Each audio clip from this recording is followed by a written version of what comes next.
on the application of Miller and the Prime Minister, Cherry and others, and the Advocate General for Scotland.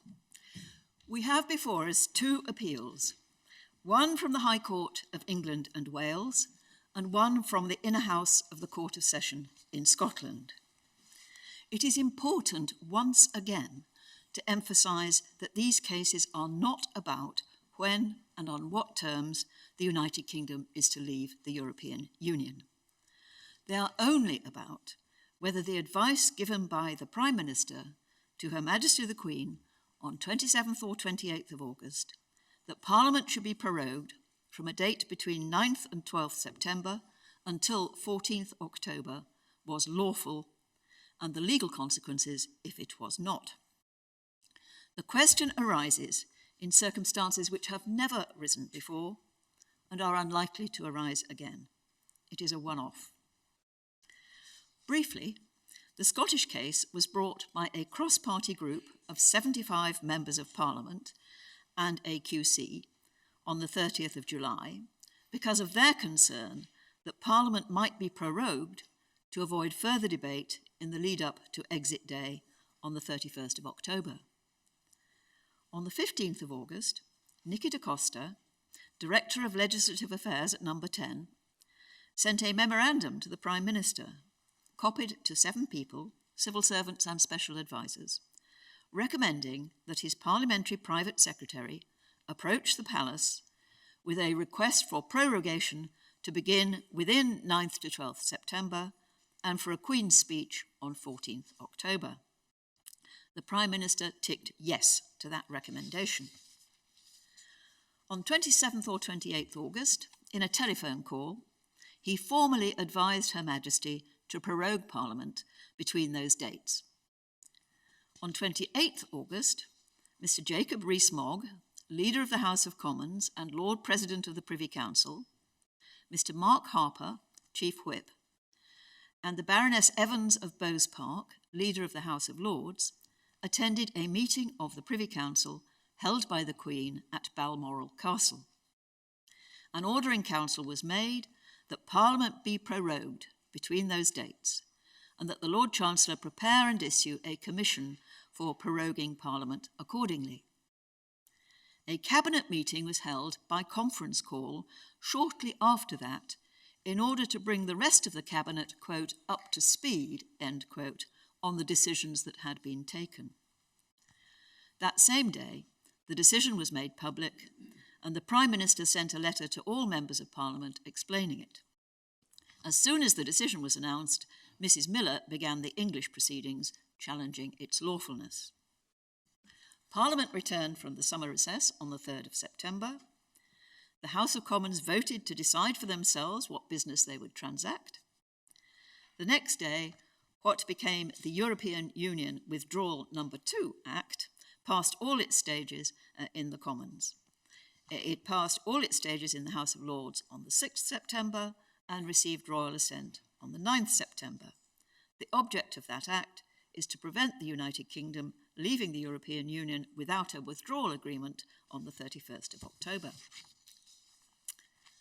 On the 11th of September, the High Court of England and Wales delivered judgment dismissing Mrs. Miller's claim on the ground that the issue was not justiciable in a court of law.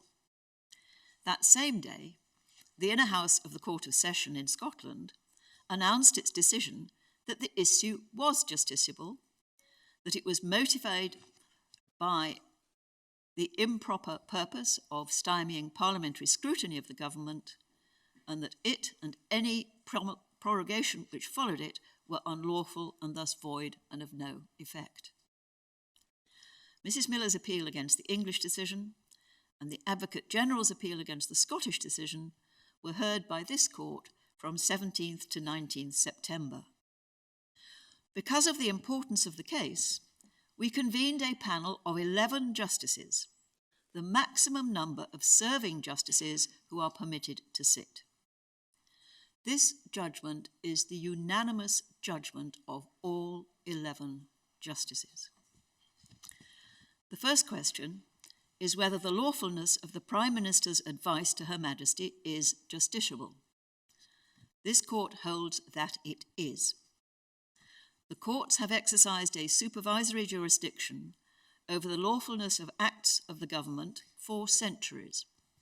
As long ago as 1611, the court held that, quote, the king, who was then the government, hath no prerogative but that which the law of the land allows him, end quote. However, in considering prerogative powers, it is necessary to distinguish between two different questions. The first is whether a prerogative power exists, and if so, its extent. The second is whether the exercise of that power within its limits is open to legal challenge. This second question may depend upon what the power is all about. Some powers are not amenable to judicial review, while others are. However, there is no doubt that the courts have jurisdiction to decide upon the extent and limits of a prerogative power. All the parties to this case accept that. This court has concluded that this case is about the limits of the power to advise Her Majesty to prorogue Parliament. The second question, therefore, is what are the limits to that power? Two fundamental principles of our Constitution are relevant to deciding that question. The first is parliamentary sovereignty, that Parliament can make laws which everyone must obey. This will be undermined if the executive could, through the use of the prerogative, prevent Parliament from exercising its powers to make law for as long as it, the executive, pleased. The second fundamental principle is parliamentary accountability. In the words of Lord Bingham, senior law lord, quote, the conduct of government by a Prime Minister and Cabinet, collectively responsible and accountable to Parliament, lies at the heart of Westminster democracy, end quote. The power to prorogue is limited by the constitutional principles with which it would otherwise conflict. For present purposes, the relevant limit on the power to prorogue is this: that a decision to prorogue or advise the monarch to prorogue will be unlawful if the prorogation has the effect of frustrating or preventing, without reasonable justification, the ability of Parliament to carry out its constitutional functions as a legislature and as the body responsible for the supervision of the executive. In judging any justification which might be put forward, the court must, of course, be sensitive to the responsibilities and experience of the Prime Minister and proceed with appropriate caution. If the prorogation does have that effect, without reasonable justification, there is no need for the court to consider whether the Prime Minister's motive or purpose was unlawful. The third question, therefore, is whether this prorogation did have the effect of frustrating or preventing the ability of Parliament to carry out its constitutional functions without reasonable justification. This was not a normal prorogation in the run-up to a Queen's speech. It prevented Parliament from carrying out its constitutional role for 5 out of the possible 8 weeks between the end of the summer recess and exit day on the 31st of October. Proroguing Parliament is quite different from Parliament going into recess.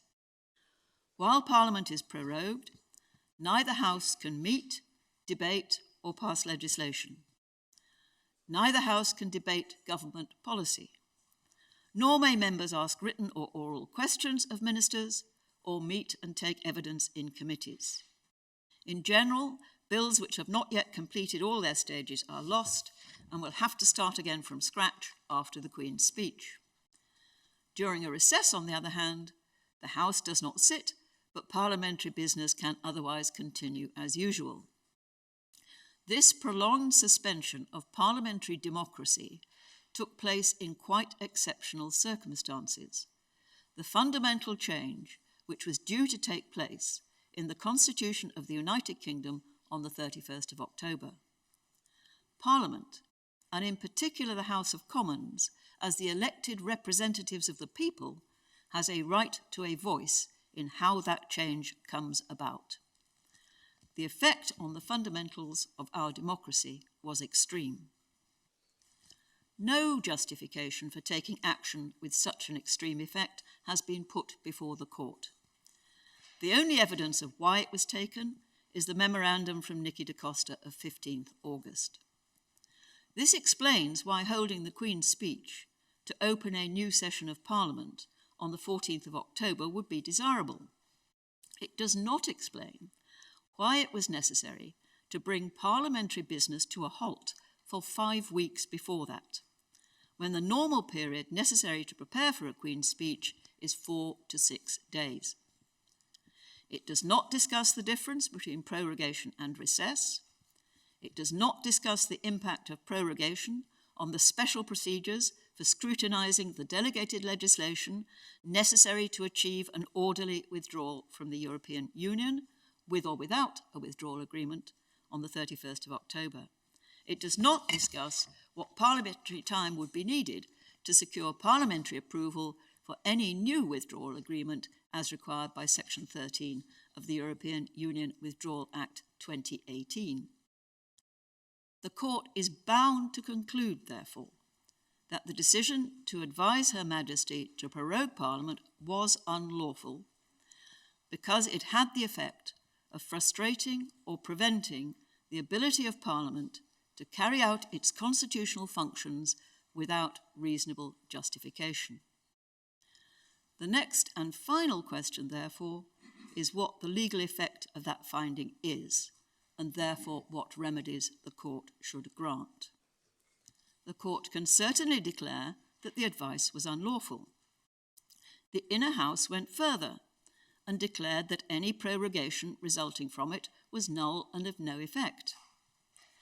The government argues that the Inner House could not do that because the prorogation was a, quote, proceeding in Parliament, end quote, which, under the Bill of Rights of 1688, cannot be impugned or questioned in any court. But it is quite clear that the prorogation is not a proceeding in Parliament. It takes place in the House of Lords chamber, in the presence of members of both houses, but it is not their decision. It is something which has been imposed upon them from outside. It is not something on which members can speak or vote. It is not the core or essential business of Parliament which the Bill of Rights protects. Quite the reverse. It brings that core or essential business to an end. This Court has already concluded that the Prime Minister's advice to Her Majesty was unlawful, void, and of no effect. This means that the order in Council to which it led was also unlawful, void, and of no effect, and should be quashed. This means that when the Royal Commissioners walked into the House of Lords, it was as if they had walked in with a blank sheet of paper. The prorogation was also void and of no effect. Parliament has not been prorogued. This is the unanimous judgment of all 11 justices. It is for Parliament, and in particular the Speaker and the Lord Speaker, to decide what to do next. Unless there is some parliamentary rule of which we are unaware, they can take immediate steps to enable each House to meet as soon as possible. It is not clear to us that any step is needed from the Prime Minister, but if it is, the Court is pleased that his counsel have told the Court that he will take all necessary steps to comply with the terms of any declaration made by this Court. It follows that the Advocate General's appeal in the case of Cherry is dismissed and Mrs. Miller's appeal is allowed. The same declarations and orders should be made in each case. Copies of our full judgment explaining these conclusions and a transcript of this summary will be available immediately after the Court rises, and I urge you all to read them with care. The Court will now adjourn.